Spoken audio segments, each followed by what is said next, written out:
Hello, my friend. Today I will tell you about the unheard of human cruelty that can appear when all boundaries and rules disappear. It all started with kisses and flowers, and ended with cuts, abuse and gray hair. In 1974, a performance called Rhythm Zero took place at the Morra studio in Naples. It was the final event in a series of performances by artist Marina Abramovic, and the most dangerous of them. The performance began in the evening. Marina stood silently and motionless in the middle of an empty space, and the guests were given the following instructions: "You see 72 objects on the table that can be used on me at will. I am the object. During this period, I take full responsibility." There was a table with a variety of objects in the room. Among them were neutral things like a comb, lipstick, perfume or flowers, as well as those that could cause pain: scissors, razor blades, needles. The most dangerous object was a pistol with one bullet. And it did not go unnoticed by the audience. It all started decently. People were simply playing with Marina, touching her, turning her, raising their hands. But the further the performance went, the more cruel the games became. 3 hours into the performance, Abramovic was stripped to the waist. Someone cut her neck and drank her blood, then covered the wound with a bandage. The woman was touched in her intimate places, laid on a table, and a knife was stuck into the tabletop between her legs. The defenseless object was scratched, pricked with rose needles, doused with cold water and olive oil, and had signs with inscriptions attached to her skin. According to critic McEvilley, who observed part of the performance, one of the participants loaded a pistol, put the weapon in Abramovic's hand, put it to her temple, and tried to pull the trigger with her own finger. Marina heard the woman telling him what to do. The artist endured hours of torture, constantly afraid of what other abuse the visitors might come up with.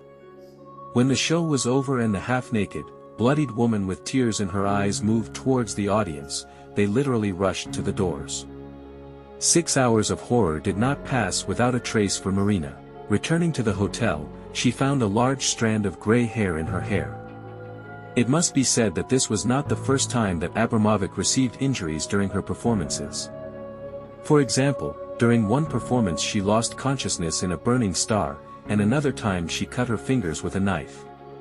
However, it was Rhythm Zero that became the most terrible test for her. The woman realized that people can go crazy enough to kill her. Marina Abramovic's performance showed how easily a person can turn to violence if they are relieved of responsibility and convinced that there will be no consequences. At the same time, it is too early to declare people to be initially cruel, since the reaction largely depends on what is happening around them. In her book, Fraser Ward analyzes the performance Rhythm Zero, and puts forward several theories about how the audience could perceive the performance and Marina Abramovic herself. Ward argues that when Abramovic gave people the right to dispose of their bodies and called herself an object, she seemed to renounce her own personality and took the position of homo sacer.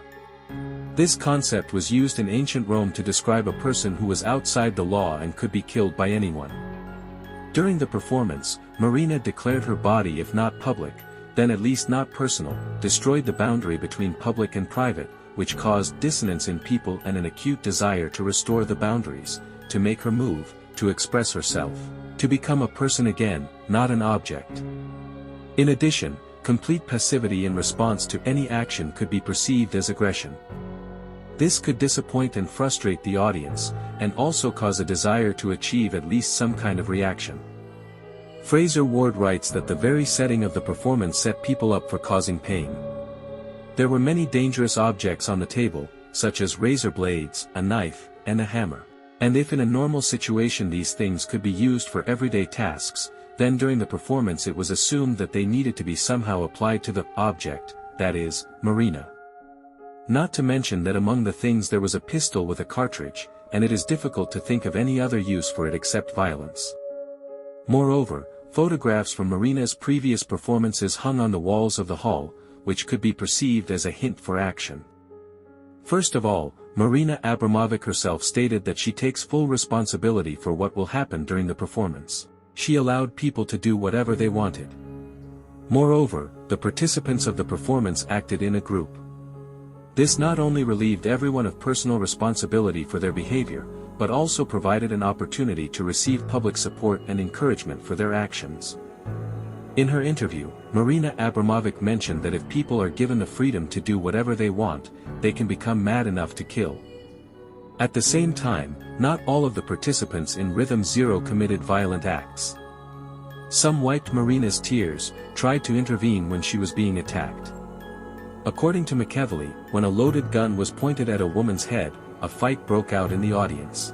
Thus, the performance says little about human nature in general, since, despite the factors that predispose to violence, not all of the participants tortured the defenseless object, and some even tried to protect it. Yes, a crowd is capable of doing something that each of its participants, left alone, will regret. But not everyone will do badly even in circumstances that predispose to it.